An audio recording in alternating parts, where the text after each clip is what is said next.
На 38-та седница на Советот на општина Кочани, закажана за во вторник, 10 ноември, во понеделник по предлог материјалите за седницата ќе расправаат две комисии.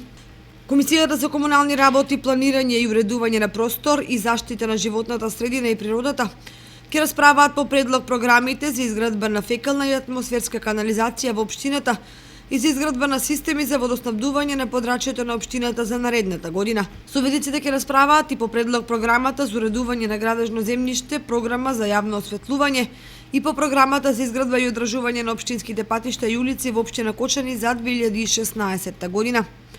Се очекува членовите на оваа комисија да ја усвојат и предлог програмата за работа во областа на располагањето со градежно земјиште во сопственост на Република Македонија на подрачјето на општина Кочани за 2016 година,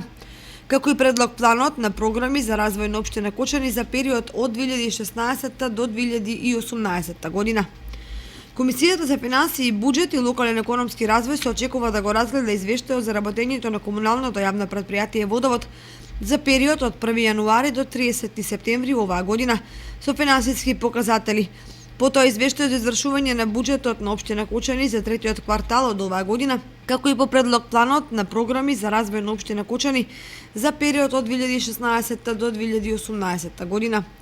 Материјалите од овие две комисии се составен дел на дневниот ред на седницата на Советот на општина Кочани, која 38 поредци ќе се одржи во вторник на 10 ноември во 9 часот и 30 минути во салата на Советот на општина Кочани.